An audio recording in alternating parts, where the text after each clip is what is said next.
Welcome back sa Free Thinking Pinoy Channel. Ayon sa Biblia, lahat ng tao ay nagmula kina Adan at Eva. Sila kasi ang pinakaunang tao na namuhay sa ating mundo. Pagkatapos silang palayasin sa paraiso, nanganak ng marami si Eva at ito ang simula ng pagdami ng populasyon. Yan ay base sa nakasulat sa Biblia. Ang unang tao raw ay hinubog ng Diyos mula sa lupa at binigyan ng kaluluwa. Ngunit kung ang mga siyentipiko ang tatanungin, hindi sila sumasang-ayon sa kwentong ito. Para sa kanila, merong ibang eksplanasyon kung saan nagmula ang mga tao. Yan ay ang paniniwala na ang mga tao ay nagmula sa lahi ng mga sinaunang hominins. Ang hominins ay ang tawag sa sinaunang unggoy na may hawig sa mga tao. Ayon sa mga siyentipiko, ang mga hominins raw ang pinagmula ng lahi ng mga tao. Unti-unti raw kasing nagbago ang kanilang itsura hanggang sa maging tao. Ang tawag rito, Theory of Evolution. Kung ngayon mo lang narinig ang Theory of Evolution, tungkol ito sa pagbabagong anyo ng isang hayop habang lumilipas ang panahon. Mahalaga ang usapin ng evolution sa mga hayop dahil lubos mong mauunawaan kung bakit magkakaiba ang bawat nilalang sa mundo. Kaya naman sa videong ito, aalamin natin kung bakit mahalaga na mag-evolve ang hayop. Ano ang dahilan ng evolution? At totoo kaya ang lahat ng ito? Pero bago tayo magpatuloy, dapat nyo munang pindutin ang like button para lumakas pa ang ating channel. Maraming salamat! Para lubos nating maunawaan ang Theory of Evolution, dapat nating alamin kung ano nga ba ang halimbawa nito.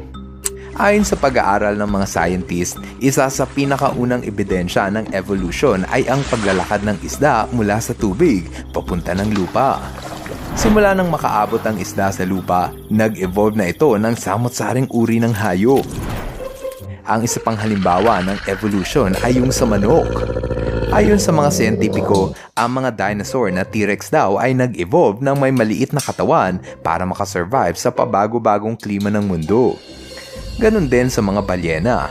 Nagsimula sila bilang hayop sa lupa. Kinalaunan, natutunan nito ang lumangoy at maghanap ng pagkain sa dagat. Sa paglipas ng panahon, tinubuan ito ng palikpik at buntot para mas madalian sa paglangoy. Para sa pag-aaral ng evolutionary biology, lahat ng hayop ay nagsimula sa iisang organismo. Nagbunga ito ng iba't ibang hayop na mas kilala natin ngayon pagkalipas ng ilang bilyong taon. Nang dahil sa evolution, naging iba't iba ang anyo ng mga hayop. Evolution ang naging tema ng animated show na Pokemon kung saan nag-i-evolve ang mga monster. Kung ang Pokemon ay inaabot lang ng segundo sa evolution, ang mga hayop na nag-i-evolve sa tunay na buhay ay inaabot ng ilang libong taon o di kaya ay milyong taon.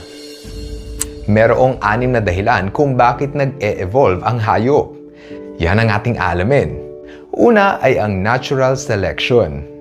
Kapag sinabing natural selection, tumutukoy ito sa pagbabago ng katangian ng hayop para mas mapadali ang kanilang buhay. Gaya na lang ng giraffe. Dati, maikli lang ang leeg ng giraffe. Pero, nag-evolve ito ng may mahabang leeg para maabot ang mga halaman sa taas ng puno. Sa paglipas ng panahon, humaba na ng husto ang kanilang leeg. Pangalawang dahilan ng evolution ay ang genetic drift. Kapag sinabing genetic drift, ito yung mutation o yung abnormal na pagbabago ng hayop na ipinapasa nila sa kanilang anak at sa susunod na henerasyon. Gaya ng king cheetah, ibang-iba ang anyo nito sa ordinaryong cheetah. Sa ngayon, ang mga king cheetah ay isa lamang kapansanan o genetic mutation. Pero kapag dumami pa ang lahi ng cheetah na may ganitong disenyo ng spots, maaari na silang maging subspecies o panibagong uri ng hayop pagkalipas ng mahabang panahon. Pangatlong dahilan ay ang sexual selection. Tinutukoy naman dito ang pagbabagong anyo ng hayop para lumaki ang tsansa nila na makakuha ng asawa o mating partner. Kapag nag-evolve sila ng may magandang balahibo, mas madali silang nakakahanap ng asawa. Dati, wala namang buntot ang mga peacock, pero nag-evolve ito ng may magarbong disenyo para makahanap ng mating partner. Pang-apat ay ang co-evolution. Kapag sinabing coevolution, tinutukoy nito ang sabay na pag-evolve ng dalawa o higit pang hayop. Ang halimbawa ng coevolution ay ang hummingbird at ang mga bulaklak. Nag-evolve ang hummingbird ng may mahabang tuka dahil nag-evolve ang bulaklak na may malalim na butas. Nag-evolve ang bulaklak na may malalim na butas dahil gusto nito na tanging hummingbird lang ang makainom sa bulaklak. Ganon din ang cheetah at gazelle. Sabay na nag-develop ang dalawang hayop na ito sa pabilisan ng takbo. Nag-evolve ang cheetah na mabilis tumakbo para makahuli ng gazelle. Ang gazelle naman ay nag-evolve din ng mabilis tumakbo para makaiwas sa atake ng cheetah.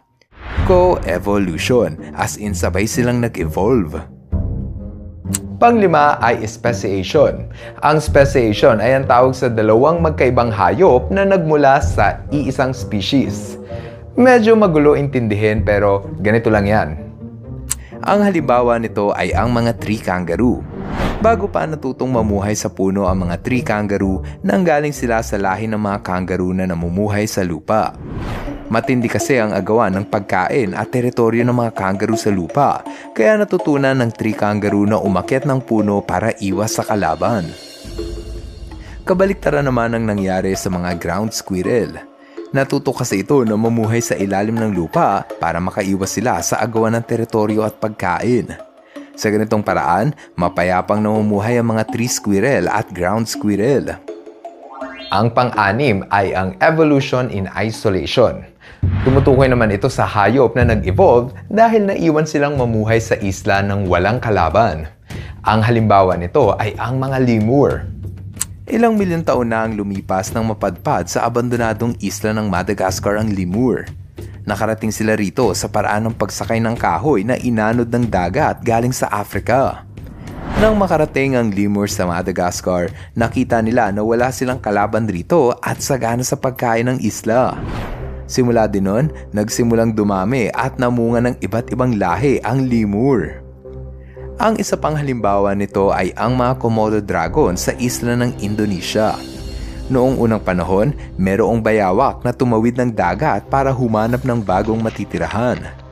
Nang makarating ang mga bayawak sa isla ng Komodo, nakita nila na sagana sa pagkain ang isla ng Komodo. Dahil dyan, nagsimulang lumaki ang mga bayawak. Kinalaunan, nag-evolve ang bayawak bilang mala dinosaur na kilala na nating Komodo dragon. Kung ang akala mo na ang evolution ay nangyayari lamang sa nakaraan, diyan ka nagkakamali. Magpasa hanggang ngayon, may mga hayop na patuloy pa rin sa pag-evolve. Ang halimbawa nito ay ang peppered moth. Sa bansang China, naobserbahan ng mga peppered moth na nag-evolve ang kulay sa loob lang ng 10 taon. Nagsimula ang kulay puti ang mga gamo-gamong ito dahil kulay puti rin ang kahoy ng kanilang dinadapuan. Mahalaga na kulay puti ang gamo-gamo dahil nakakapag-camouflage sila sa mga kalaban. Ngunit sa pagdami ng pabrika na naglalabas ng maitim na usok, unti-unting nangitim ang mga kahoy dulot ng polusyon. Simula nang mangitim ang kahoy, nahirapan ng mag-camouflage ang mga gamo-gamo. Dahil dyan, mabilis silang kinakain ng mga gutom na ibon. Para makasurvive ang gamo-gamo sa pagbabago ng paligid, nag-evolve ito ng may maitim na kulay. Sa ganitong paraan, mas nakakapag-camouflage sa maitim na kahoy ang gamo-gamo dulot ng polusyon. Isa itong patunay na ang evolution ay patuloy pa rin na nag-iimpluwensya sa pagbabago ng mga hayop magpasa hanggang ngayon. Kung ikaw ang tatanungin, naniniwala ka ba sa teorya ng evolution? Naniniwala ka ba na nag-i-evolve ang mga tao sa lahi ng unggoy o mas naniniwala ka na nagmula tayo kina Adan at Eva gaya ng sabi sa Biblia? Kung ano man ang opinion mo, i-comment mo na yan sa ibaba ng video nang mabasa namin. Ngayon, andito na tayo sa ating shoutout portion. Happy 69th birthday kay Lolo Nestor Bendo Jr., Irish Donicio. Belated happy birthday kay Jacid Kyle Infante. Happy birthday rin kay Andre Johan. Belated happy birthday kay Limuel Kaliwan at kay Yushin Balogna at sa buong Grade 9 Aquinas. Maraming salamat sa inyong panunood. Now, see you guys on our next video. Bye-bye! FTP viewers, thank you so much sa panunood mo na aking video. Kung nagustuhan mo ang video na ito, subscribe na sa FTP channel. Don't forget to hit the bell button para updated ka sa mga bagong videos. Paalam!